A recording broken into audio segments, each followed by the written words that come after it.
Okay, so up to last class, we learned supply and demand. So we combined them together and study the various topics related with labor market equilibrium. Okay.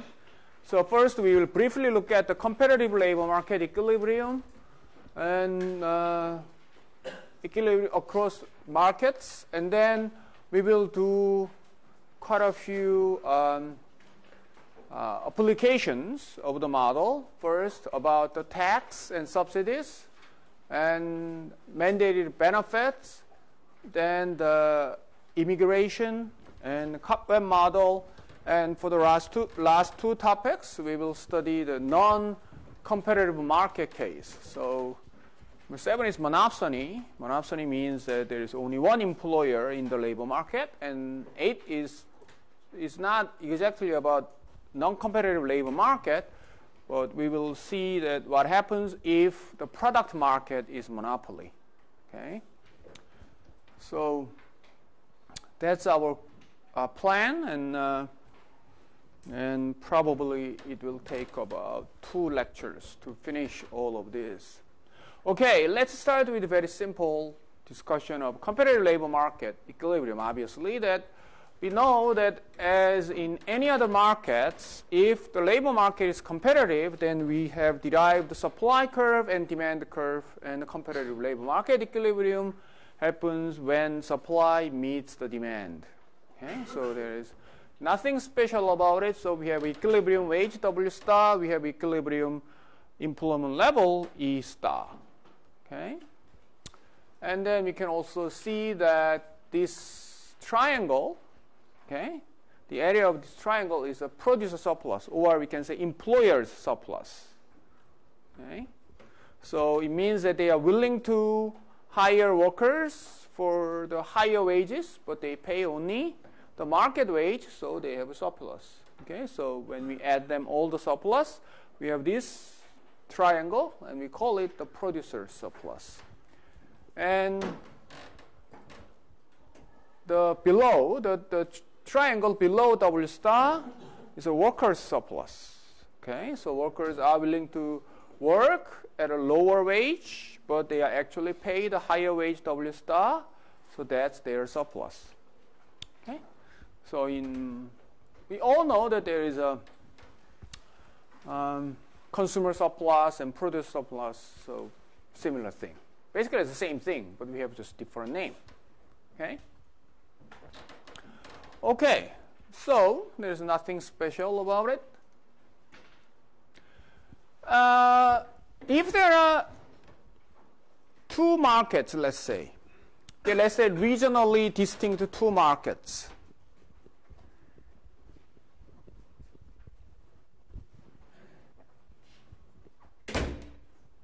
So meaning that, let's say, think of 2 areas, okay? And these 2 areas, at first, this area has wage level of W1, and this area has wage level of W2, okay? And let's assume the labor demand the same in both areas. The supply is different. That's why their wage level is different. Okay, so we have a lot more supply in this market, and less supply in this market. So wage is higher, wage is lower.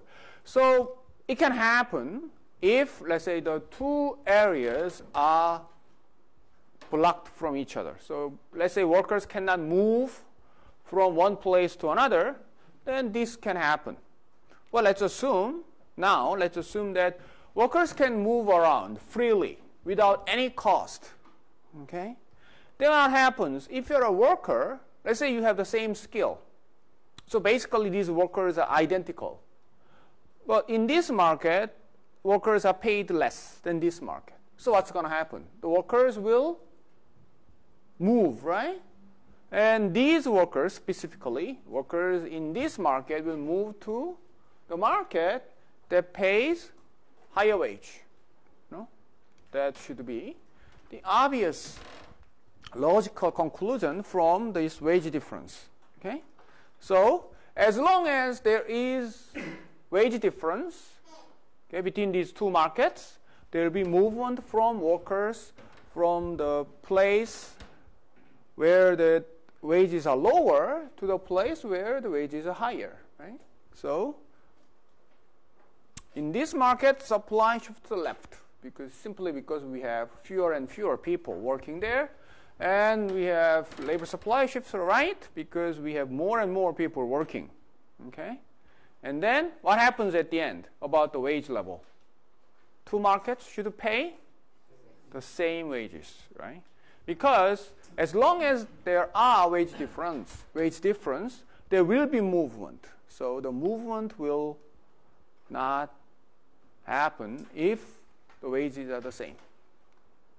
Okay. So this is the logical conclusion of competitive labor market with free movement, free and costless movement, okay, by the workers.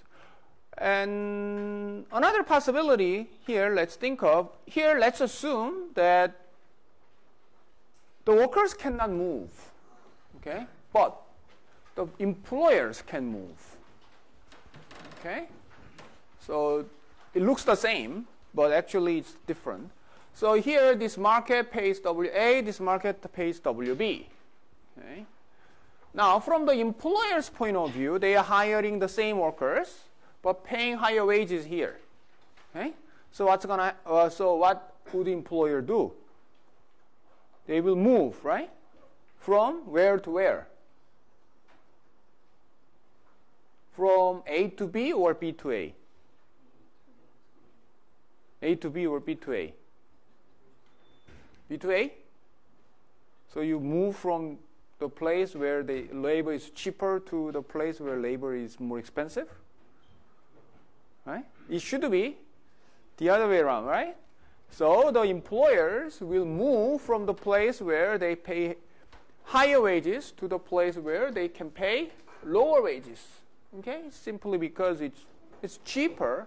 It's cheaper to produce there if they produce the same thing. So demand will shift to the left, demand will shift to the right, and eventually the wages in these two areas must be the same. Okay?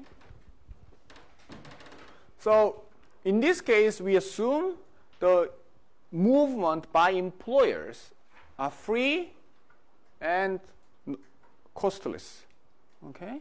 So in both cases, the wages will be equalized.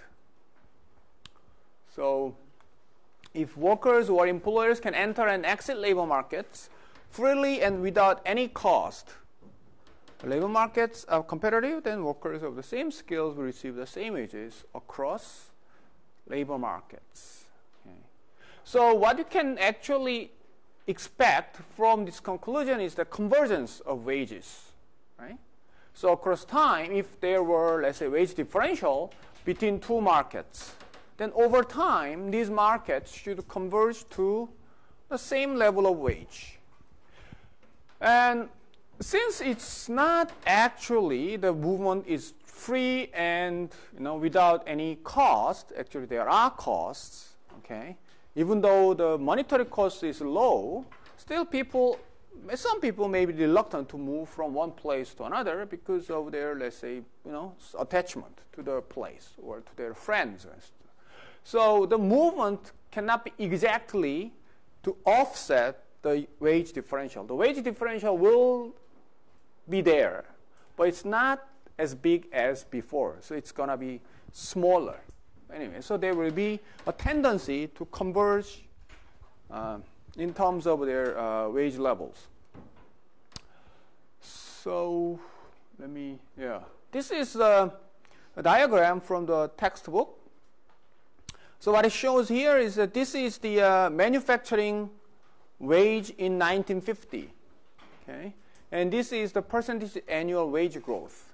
So this is you can think of this as like an initial wage level, and this is by how much the wages changed. Then the theory says if the wage level was lower, it should rise faster. Okay, if the initial wage was high, then it should not rise much. Then we can have convergence. So you can see clearly the places where that wages are lower, their wage growth was around 5% per year. And these areas that has high wage and these areas wage growth was lower.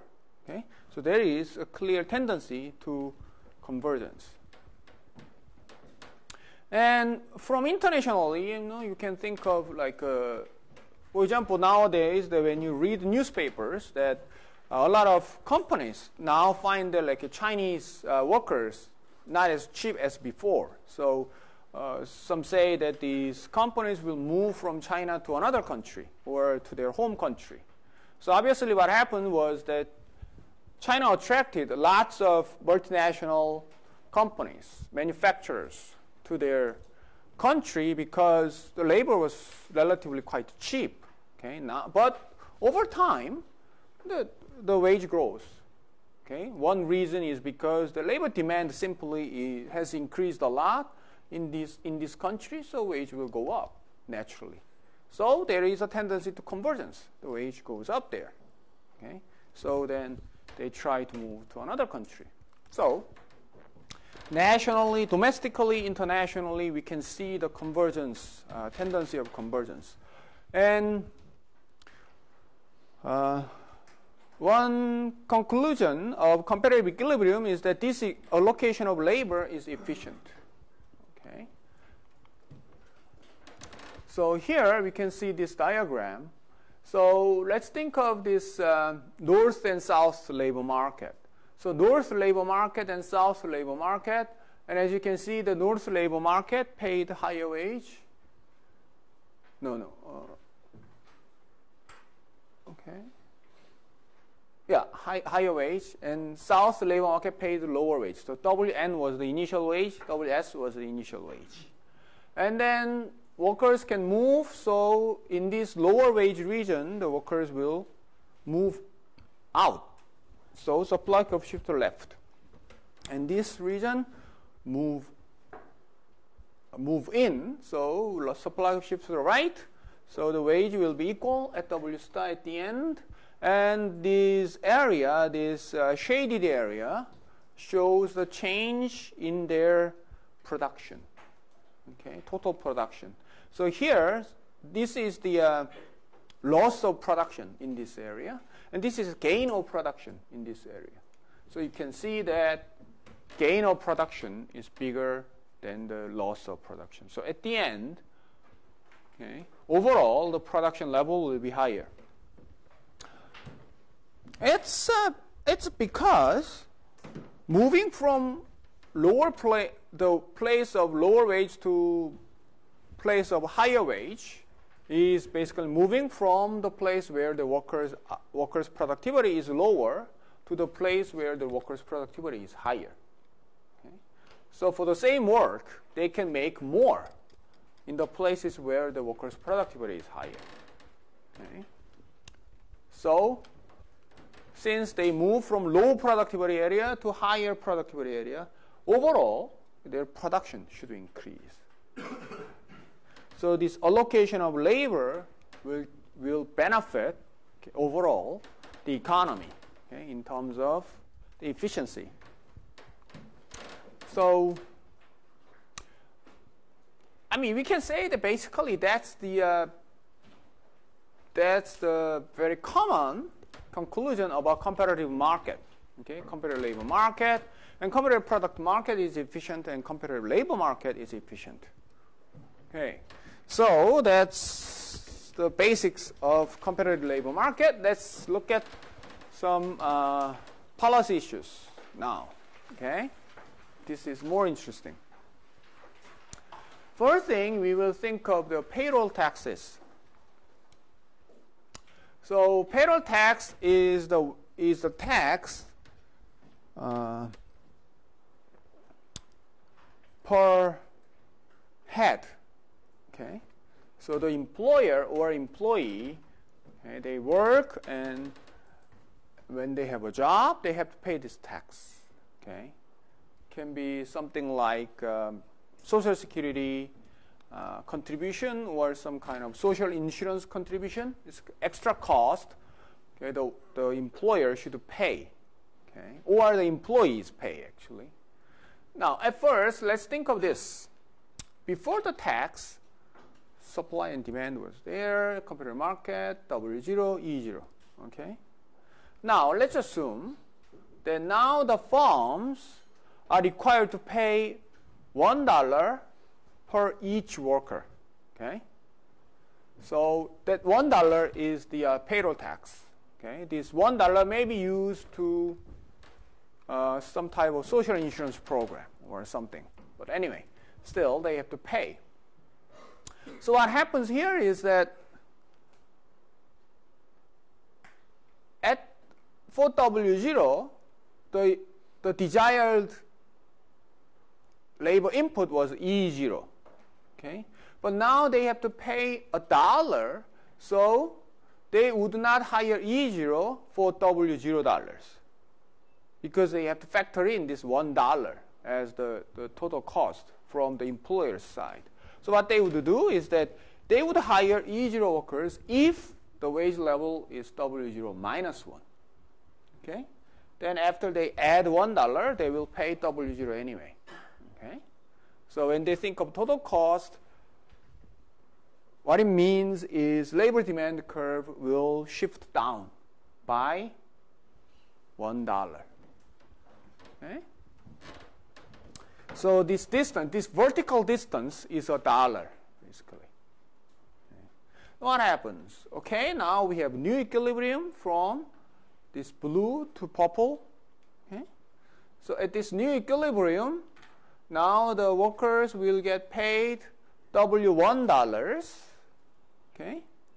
And then from employer's side, not only they pay W1, since they have to pay $1 extra for the payroll tax, their total cost of labor will be W1 plus 1. Okay? So what happens? The wage level falls from W0 to W1. Okay? That's from employees' side. So their wages are lower. And second, from employer side, they used to pay W0 to hire workers. Now they have to pay actually W1 plus $1. Okay? So which is higher. In terms of employment level, it's lower from E0 to E1. Okay?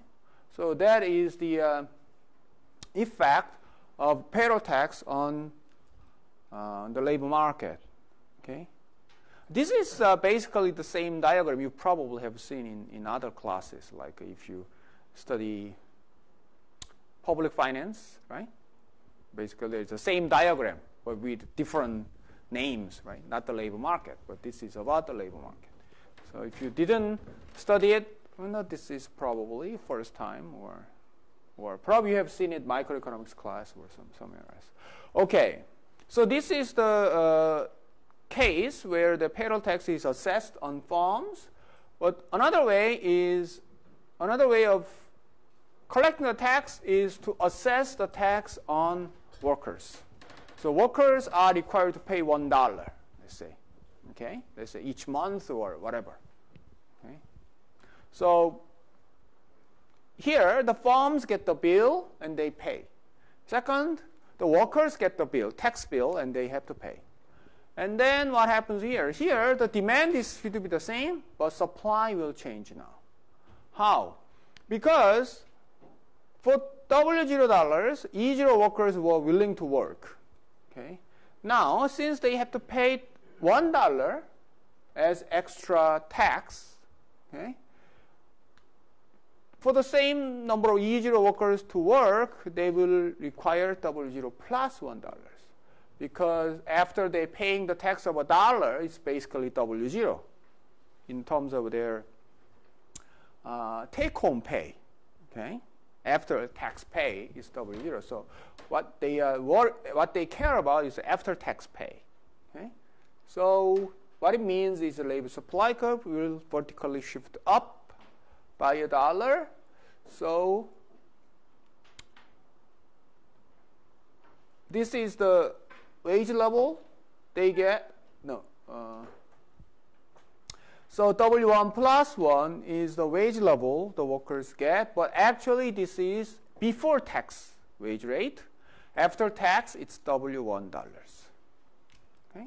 So what it means is that workers' employment level overall will decrease and workers' wage falls, after tax wage falls from W0 to W1, and from employer's side, their total cost, their overall cost for the employer, for the workers will change from W0 to W1 plus 1. Okay?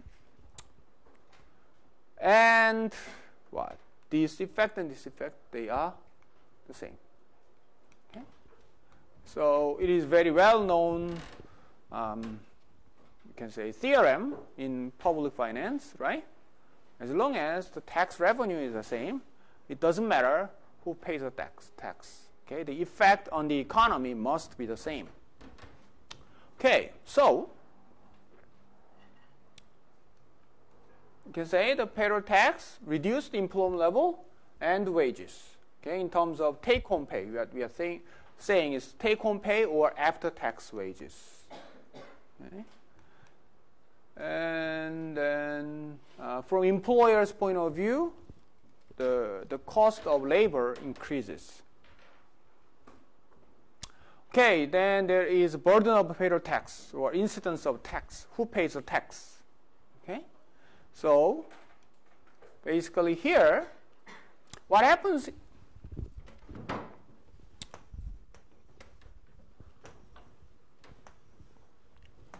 If we have diagram supply and demand,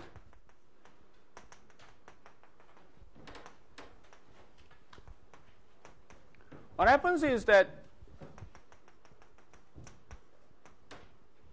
okay, E1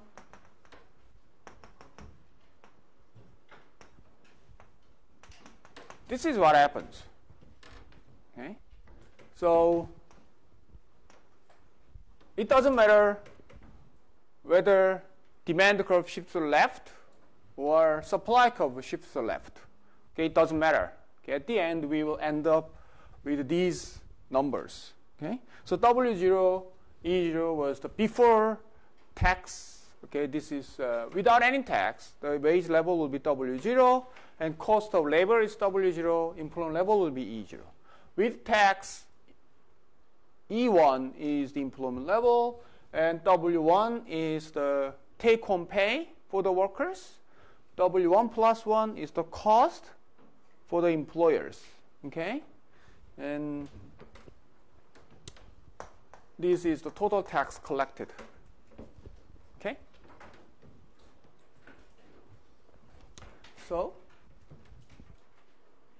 Okay, so here, who pays this tax? Okay, that's the question we are asking. Who pays the tax? It seems like if the government collects a tax from the employer, then you may think it's the employer that pays the tax. But that's not exactly true. Who really pays the tax? Okay? In this case, it's basically shared between employer and employees. Why? Because of the tax, now the employees received W0 before, now they get only W1. Okay, this difference is used to pay the tax. Okay, so this is the portion that is paid by employees, right? And the above this line is the portion that paid by employers. Okay, so in general, the payroll tax will be shared between employers and employees. Okay. Questions? Okay. So this is again, this is very standard model of public finance about the tax. Okay. Then we know that who pays more tax? Who pays who gets the higher burden of the tax will depend on what? Elasticity of supply and demand, basically, right? Okay? So if, for example, if the supply curve is more inelastic than demand curve, then who pays more tax? Labor supply curve is more inelastic than labor demand curve. Who pays more tax? You sure?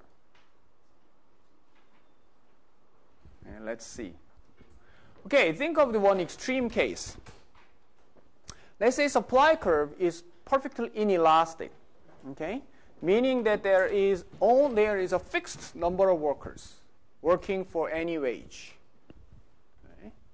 And then there was a demand curve, W0. And this is employment level. Now the payroll tax is imposed. So demand curve will shift to the left. Okay? It goes down. Okay? Then what happens to the wage level? It changes from W0 to W0 minus 1, exactly by the amount of payroll tax. Okay? So what happens here is that workers will take home W0 minus $1. From employer side, they used to pay W0. Now they pay W0 minus 1 to the workers, but after tax, they will pay, the cost of labor is still W0. So who pays the tax? Employees, right? Workers, only workers pay the tax. From employer's point of view, same. They used to pay W0, hiring E0 workers. Now they still have to pay W0. Okay, it's different because now they pay W0 minus 1 to the workers. They pay $1 to the government, but in total, it's still the same. So from employer side, nothing changes.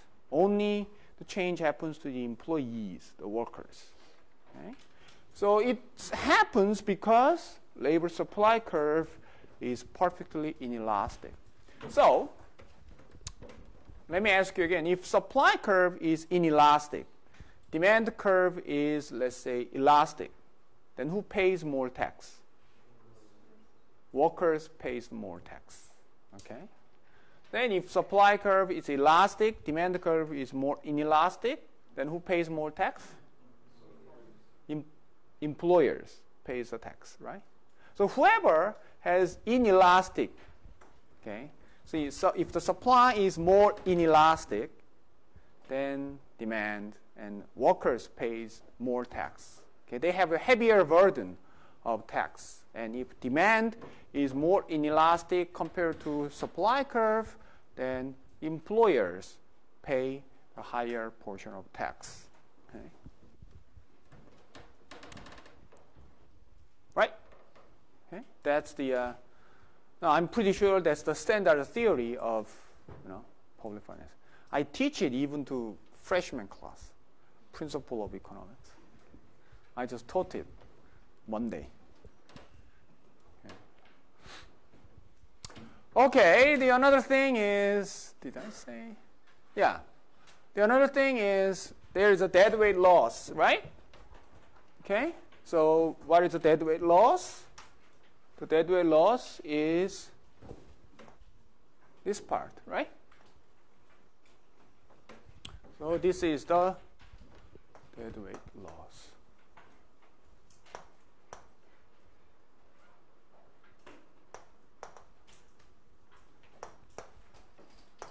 Okay? So this employment simply disappears, okay, because of the tax. Okay? So the workers and employers used to get surpluses from this employment level, but now they cannot get this because it vanishes because of the tax. So this part is called the deadweight loss. Okay? So that's the loss that incurs by the tax. Okay? Questions?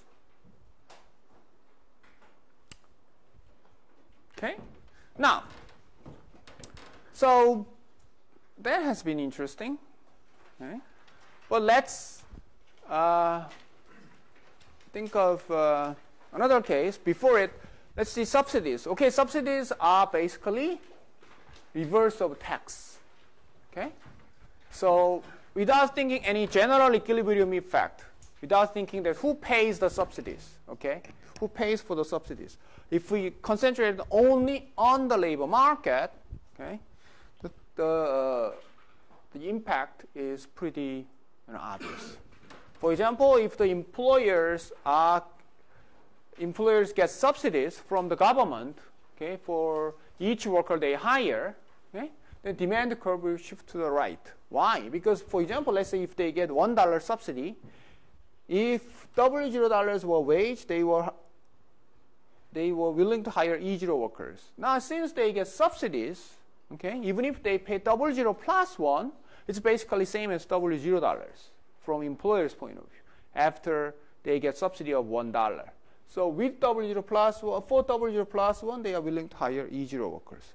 That means demand curve will shift up. Okay, if it shifts up, then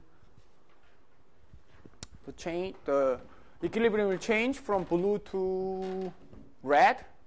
Okay, so the wage for workers will increase from W0 to what?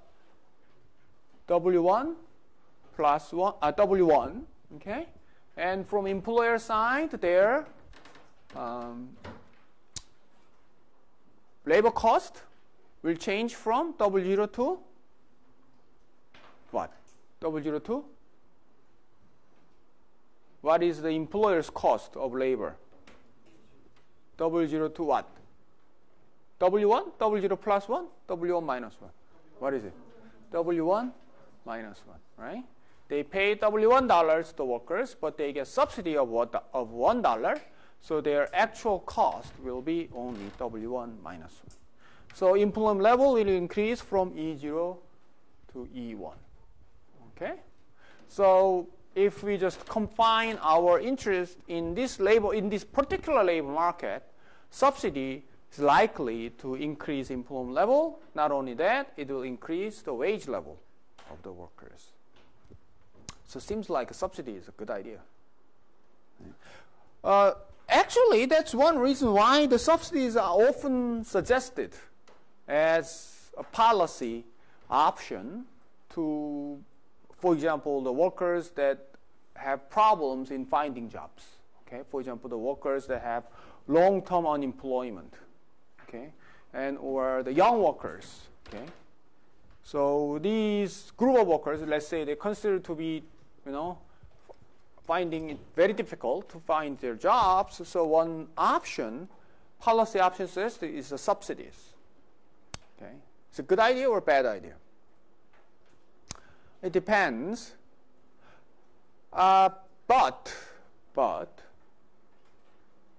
studies about the effect of subsidies, labor market subsidies, find it generally it is very wasteful. The subsidies. Why? There are two reasons.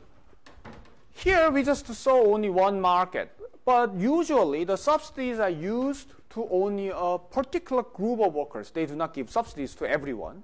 They probably give subsidies to employers that hire, let's say, young workers, or let's say old workers. So there's only one group. Okay, let's say if the Korean government is really worried about, let's say, young workers. Okay, so let's say they create a subsidy. Actually, they actually have subsidy. Actually, now they do have subsidies, but it's very limited range. But anyway, let's say create a subsidy. What happens? Okay, there are two. Okay, one theoretical effect is that this will happen for that particular market. But there are two problems. One problem, the employer look at two workers, let's say, young and older. Young workers, you get subsidy. Older workers, you don't. What are you going to do? You're going to hire young workers and not the older workers. They will just shift demand from old to the young. Okay? So it does not necessarily increase the overall employment level. It's just a substitute. Okay? So you used to hire, let's say, old workers and young workers 50-50, let's say. now you find out that you can get the subsidy, so young workers are basically cheap. And old workers are relatively more expensive. So you probably hire 70% young workers, 30% old workers. So net increase of employment because of substitution can be very low. If you look at overall employment level, not only the young workers. You see the increase of employment for young workers, but not for overall level. And there is second problem. Second problem is that some of the employment increase was going to happen anyway, with or without the subsidy, right? Let's say you think of business. Let's say you start your own business, and then your business is doing well, okay? So you're planning to hire more workers, even without the subsidy. But let's say with subsidies, okay, you just think, why not? I just claim the subsidy. Okay, I was going to hire 100 workers, let's say, but I hire, let's say, a little more, 110 workers. But I get the subsidy for 110 workers, right? It can happen. Okay, it does happen. So it seems like the subsidy just created the jobs for 110 workers, but that's actually not true. It created jobs only for 10 workers, actually. Okay, you are going to hire 100 workers anyway, but you just hire an extra because of the subsidy. Okay? So the effect of subsidy is not exactly the effect of the net effect of subsidy is not the number of people who get the subsidy. This is just only a part of those people who get subsidies are the real effect of the subsidy. So, and we look at the studies about the effect of subsidies on overall employment. They say that it's very low. It's very inefficient because there's lots of this crowding out. You just crowd out the employment that was going to happen anyway. And second, there is a substitution. Okay, so at the end, some studies actually suggest that the effect, let's say you see the 100 workers who get subsidies, okay, the effect is likely only 10%. Net effect is only the 10% of 100 workers subsidized. So you see the 100 subsidized workers, the 10 workers were the real net effect of the subsidy. So subsidies are very wasteful. In a way, it's very wasteful policy. Okay? So it's very difficult to get the real effect, but the consensus is that it can be very wasteful. If you plan really well and execute well, then it can get better. You can have better effect, but overall, it's not really a very effective policy compared to their cost. So anyway, but if you look at only the subsidized employment, you see this diagram. Okay, now let's think of this one. What is this? Okay, here, the policy we are thinking is not the tax. It's a mandated benefit. What is the mandated benefit? Something like the benefit is that the workers generally get the salary or wages in cash, okay? But quite often they get other benefits, not only the cash salary, okay? For example, they can get I think a lot of places they give their employees like a free health checkups, okay? Health checkups can be costly, but a lot of companies give their workers a free checkups, okay? So that is, the benefit, example of benefit. And some employers may give their employees like a free lunch, free dinner, right? Free meals, okay? Those kind of cases of benefits, and can be like paid vacation. Some companies send their employees vacation, okay, and cost paid. So those are the benefits. Okay? Think about it. Okay, the mandated benefit is a mandated, like ordered by the government. Let's assume, for example, okay, the government says that now the employers must give, let's say, free health checkups to every employees they hire. Okay? Every year, so their employees must get free checkups. Okay? Let's say the free checkup costs $500 each to the company, for example. Okay? So let's think of such mandated benefit on the labor market. The diagrams are a bit complex, but if we follow me, cannot be that difficult. Okay, before the mandated benefit, S0 and D0 was the employment, the market equilibrium, W0, E0. W0, E0, okay? That's the starting point. Now, let's assume the government says that you have to give free checkups to every employee you have. Okay? Let's say it costs them $C, okay? $C, that's the cost of checkup. So, like tax, demand curve will shift to the left, okay? Basically, because of this extra cost of $C, it's a shift down vertically by $C, okay? Like tax. So it's similar to, so shift to the left. So market equilibrium, if supply curve is the same, market equilibrium will change from P to what?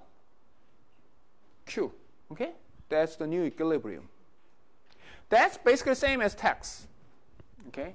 Now, but there is a difference between tax and benefits, okay? It is likely that workers do value this benefit, okay? So what happens here is that workers will think that, okay, there is a free checkup, okay?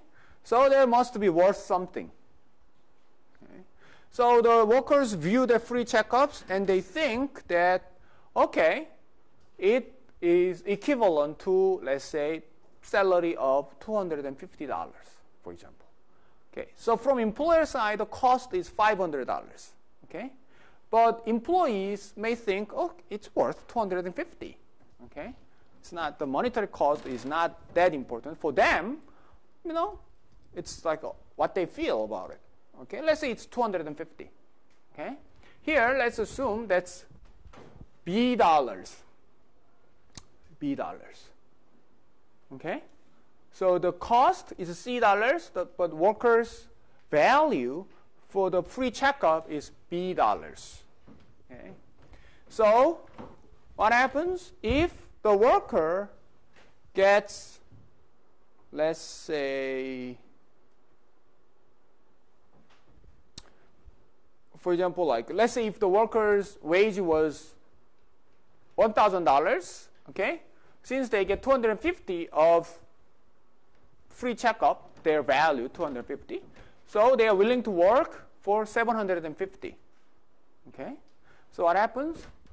Supply curve will shift to the right or shift down because they're willing to give up B dollars. Okay, because they're going to get B dollars in the form of free checkup, so basically it's the same at the end, their value. So you shift to the left, shift to the right. So now the supply curve from S0 to S1. Eventually the equilibrium will be R. Okay? Get that? Okay? So that's the difference. With tax, there is no change in the supply curve. Okay? So we are thinking the case of, assessing tax on farms. Okay? So at first, if there is movement only from D0 to D1 and S0 fixed, it's tax. Basically, it's a tax. But since the workers value this benefit, it will move the labor supply curve downward or to the right.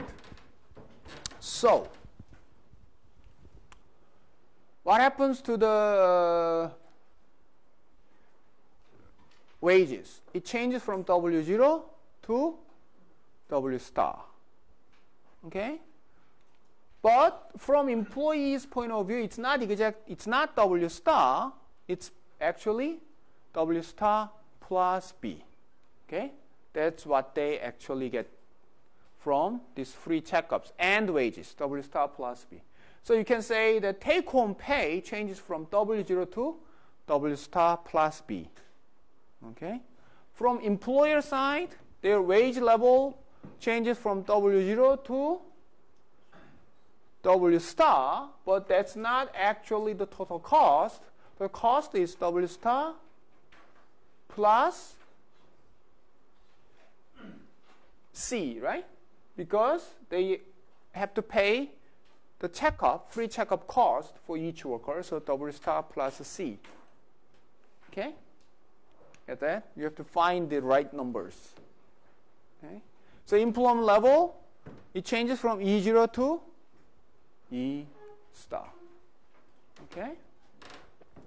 If you compare it with the tax, okay, let's assume that this $500 was not the benefit, but let's say $500 was a tax. Okay? Then there will be no change in the supply curve. So the employment level first falls from E0 to what level? If it were tax, the employment level will change from E0 to E1, not the E star. Okay? So the employment level will be even lower. And then what is the salary the workers take? It will be W1. Okay? Not the W star plus B, W1. But because of the benefit, they get W star plus B, so which is higher. So below W0, but higher than W star, W1. Okay? And cost for the workers, it could be W1 plus C somewhere here, but the cost for the employer is W star plus C, so it's lower. Okay?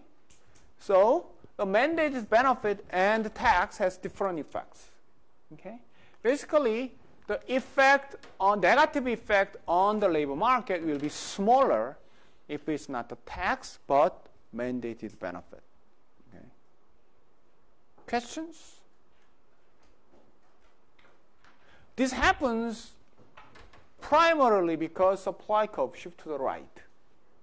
Okay? This change in supply curve will make things easier. Okay, so this is the case where that cost mandate exceeds workers' valuation. But what if cost of mandate equals workers' valuation? So $500 free checkup, and workers view it as $500. Okay, workers' value of that checkup is $500, exactly the same as the cost that paid by the employer. Then what happens? Demand curve shifts to the left and supply curve shifts to the right, but the distance change will be exactly the same. So what happens here? Employment level used to be E0 here, E0. Now it cancels out each other, so employment level will be still E0 because demand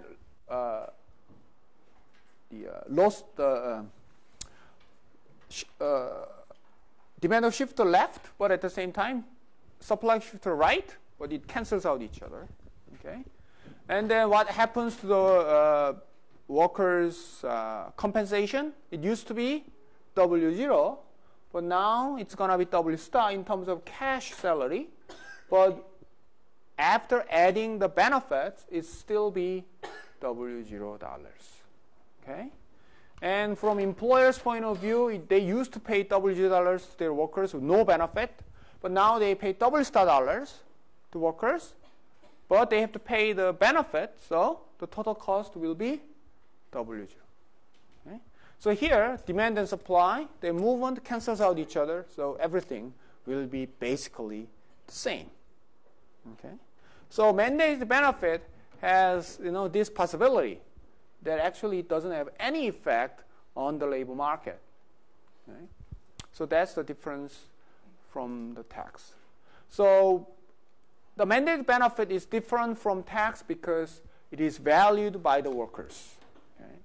So if the firm's so if C is greater than B, but this B is greater than 0, then we see that this happens, okay?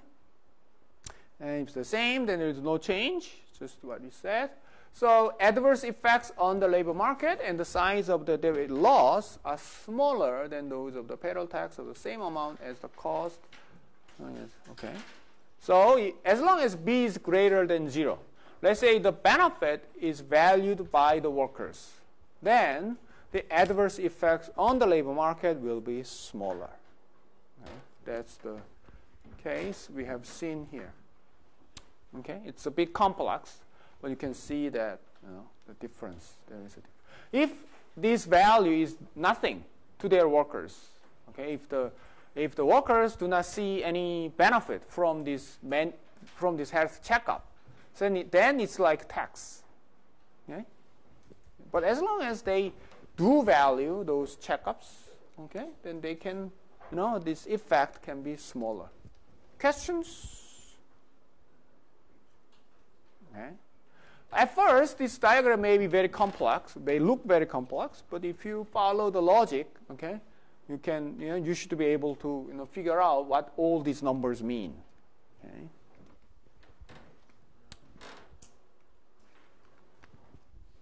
Okay. So the mandate benefit is quite often the policies by the government. Okay. Now let's move on to the next topic about the immigration.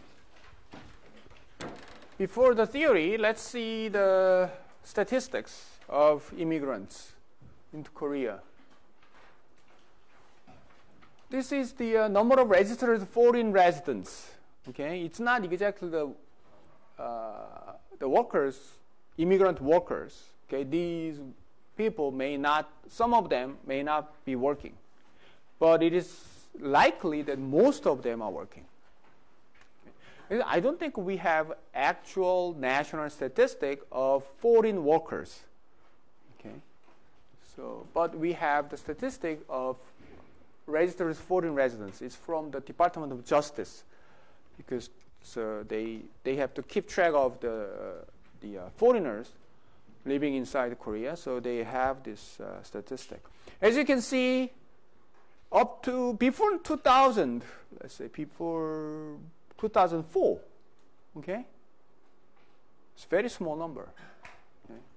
In early 1990s, it was below 100,000 people. So it was very rare to see foreigners, on the street. Okay. We didn't have many foreign tourists at the time either. Okay. So while I was in college, I hardly saw any foreigners. But things changed. So as you can see that, like from 2003, there's a jump. Okay. So it's like 400,000 now, ever increasing. Now we have around 1 million. Okay. So I think it is estimated about 1 million foreign workers do work in Korea. Okay. So about 1 million foreign workers working in Korea.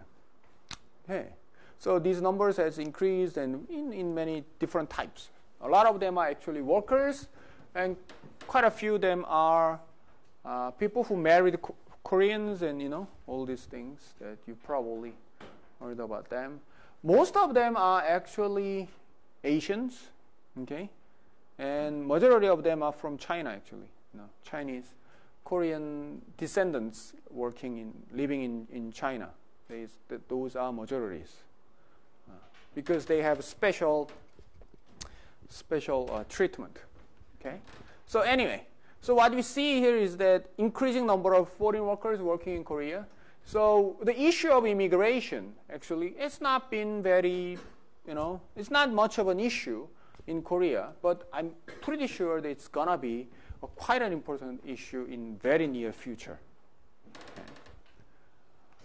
Okay, so here we think of what happens, what's the impact of foreigners working in the country. Okay, now we use the market equilibrium framework to see First thing is that let's assume that immigrants and natives are perfect substitutes. Meaning that from employer's point of view, hiring a native worker, hiring an immigrant, it does not make any difference. Okay? Basically, they do the same work for the same efficiency. Okay? If that happens, let's assume before any immigration, supply and demand. That's a domestic supply, domestic demand. So the wage was W0, input level N0. Okay? Now we have, let's say, 1 million workers working in Korea. They are perfect substitutes to Korean workers, let's say. Then total supply in the labor market will shift to the right because we have 1 million workers. Okay? So you can say this is a domestic labor supply curve. This is domestic plus foreign labor supply curve. Okay?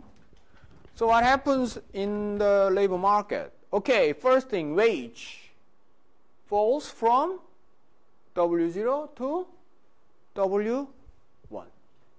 Okay? So wages will fall simply because there are a lot more supply of this type of labor. So everything else equal, the wage should fall.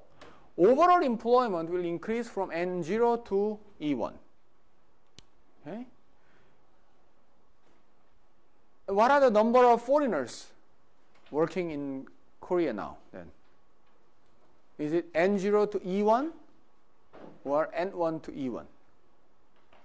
Must be N1 to E1. What happens?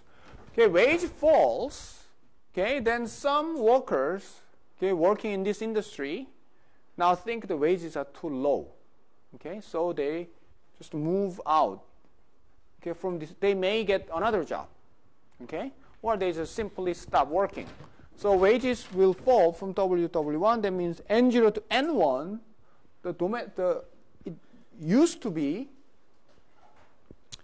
native workers. Now it's foreign workers. Okay, so here overall the number of total employment is E1, but number of foreign workers is N1 to E1. Okay, so as you can see, this is a very simple analysis of the impact of the immigrants on the employment of workers who are perfect substitutes, okay, to the immigrants. Okay, but some native workers may be not the substitutes but complements to the workers. Okay, for example, it is possible that immigrant workers are, let's say, generally low skilled. So they come to Korea and then they do mostly like a manual labor that requires little training. Okay, so what can happen is that these low skilled workers should be combined with higher skilled workers, let's say supervisors, okay, to do the proper work. Okay, so you can think that high skilled Korean workers are actually complements to low skilled immigrant workers. Okay, so what it means? Okay, low skilled immigrant workers are working in large numbers. Okay, that basically makes the demand for the high skilled Korean workers to shift to the right. Okay, they need more supervisors. Okay? So demand curve shift to the right. Okay, then wage level will increase from W0 to W1, and employment N0 to N1. Okay?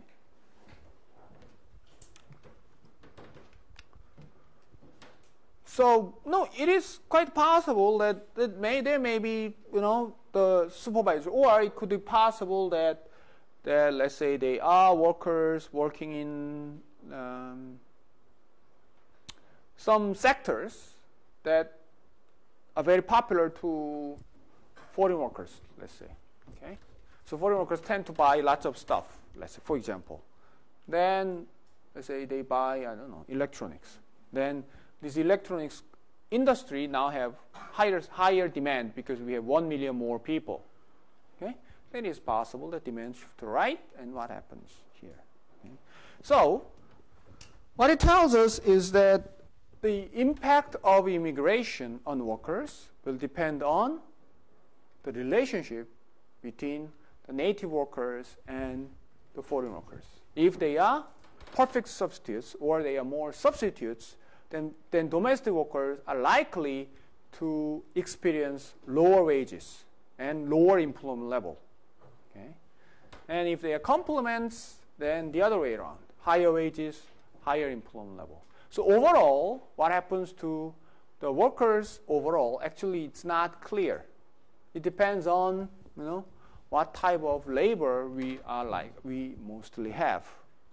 Okay? So obviously that if you are this type of worker, you will be unhappy. Okay? And if you're this type of worker, you will be happier. Okay? So it depends on what happens. Okay.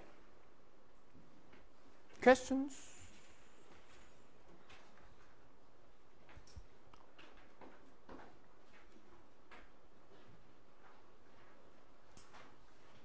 Okay, and here we have seen on the short-term effects, the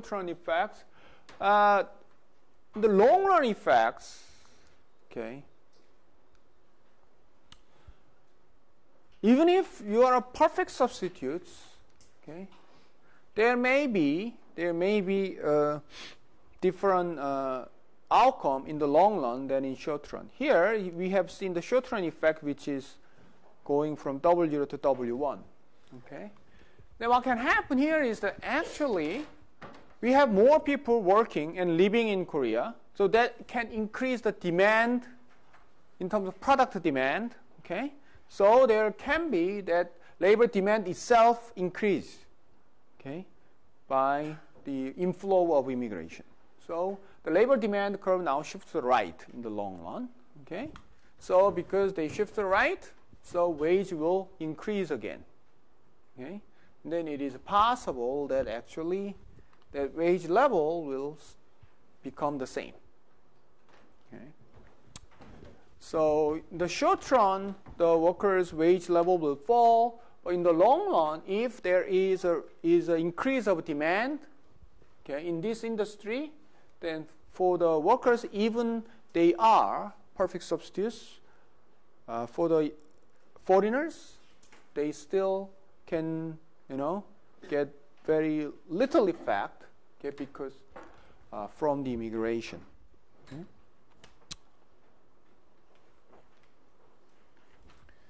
Questions? So this is actually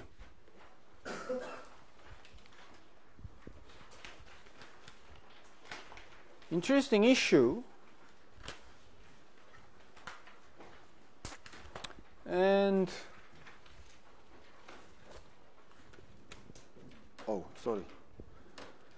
if you look at our textbook, there is actually a lot longer discussion on immigration than what I just said here.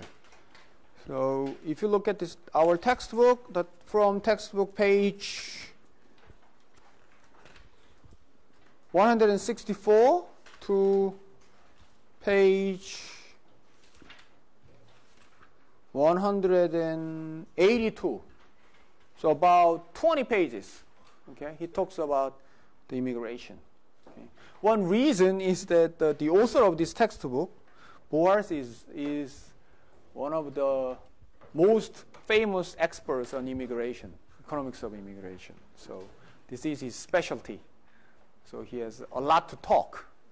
Okay, and second, it is very important issue, especially in the U.S. Okay, in many countries that have large immigration. Okay, this is a very important economic and political issue. So it talks a lot about it. Okay, so if you are interested in this type of the issue, okay, it's good to read. He's probably the most famous expert in economics of immigration. So it's worth reading. It talks about what's the study about the impact of immigration on native wages. So there has been quite a few studies that try to get what's the impact of immigration on native wages. It really has decreased the wages, or what happens to employment. There are lots of studies using mostly U.S. data. So that's okay. About the economic benefits of immigration. This is the thing that you can think of. Okay, now let's assume before any immigration, this is supply and this is demand. Okay, so to make things really simple, we assume the supply curve is vertical. Now with the immigration, the supply curve shifts right from S to S prime. So the wage falls. Okay. Okay, what happens?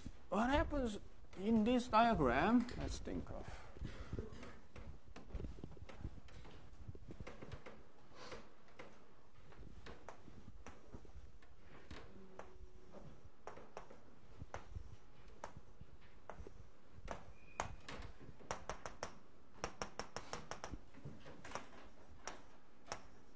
Okay, so it changes from W0 to W1. Before any immigration, okay, before any immigration,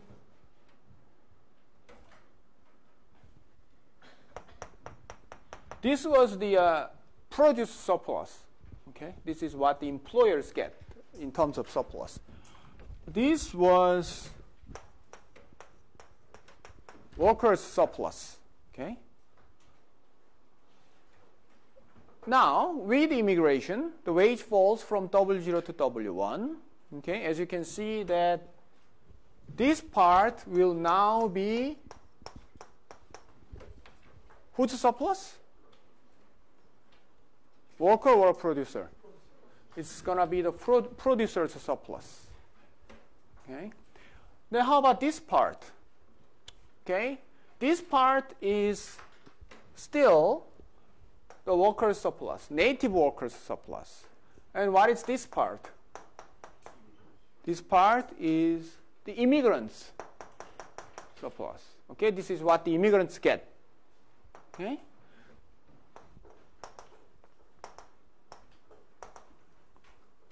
So what it means is there is a net increase of surplus. Okay? This is a net increase of surplus. Okay? And this is what the immigrants get. So for the native population, we have this part, right? This triangle. That's that triangle. Okay, the pink triangle. Okay, this pink triangle is the net benefit to the native population. Okay, this is what the native population of the country gets. More specifically, it's surplus that have extra surplus that happens to the employers, okay, not the workers, employers. Okay? But anyway, this is the surplus the native population gets from the immigration, so we call it the immigration surplus. Okay, so this surplus happens because of the immigration. Okay? So this, you can say that this is the net benefit to the country from the immigration. So by accepting immigrants, okay, this is what the country gets net. Okay, the native population gets in net. Okay, after what they pay to the immigrants. So that we call it immigration surplus. So if we have this diagram, the signs can be easily determined by 1/2 times W0 minus 1 times n minus n, right? Okay? Got that? Questions? And there is a discussion about what is the relative size of immigration surplus to the national income. Okay? So out of national income, what is due to the immigration? So if this portion is great, that means that this country gets lots of benefit from immigration. If this portion is small, then country does not get much. So It's simply what you can do is that if you know this number, then you either divide by national income, then you get it. Another way of doing it is using this. So the idea is that W0, W1, we call it delta W, which is change in the wage. And M minus N, we call it delta E, okay? Change in the employment level. And just we divide it by national income, let's say Y, okay? And the idea is that actually if we multiply E times W is the total wage bill to their native workers. Okay, so before the change, EW. And EW is also the divide by the same number, so basically it does not change anything.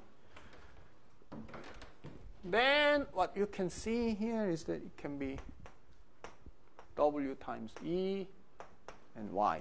Okay? Let's change it to W times E. Okay? And this part is labor's share of national income. Okay? This is what the workers get divided by national income. So this is labor's share of national income. Okay? So we calculated using only the native workers' national income. Okay? I think you can get this from the national account. Okay? If you look at the national account, there is a division of the GDP, and this part is there as a workers' share. And so whole thing can get from national account. And we have half times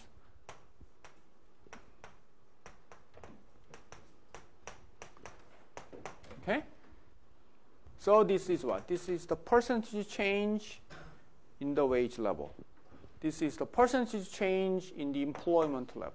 So that's what it is. Okay? So if you have this number and that number and that number, we can calculate it, and that's the size of, approximately, that's the size of immigration surplus. Okay? And if you look at the textbook, it talks about the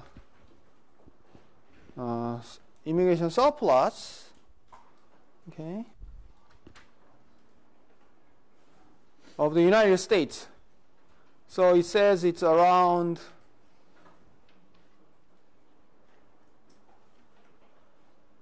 $18 billion per year. So it says it's very small. It's like only 13% of the national income. Okay. Okay. So I don't know. I haven't seen this similar calculation in Korea. Probably there is somewhere, but I didn't see it. Okay. Okay. I think we finish today here. Okay. And then next week we will study our discussion from the cobweb model.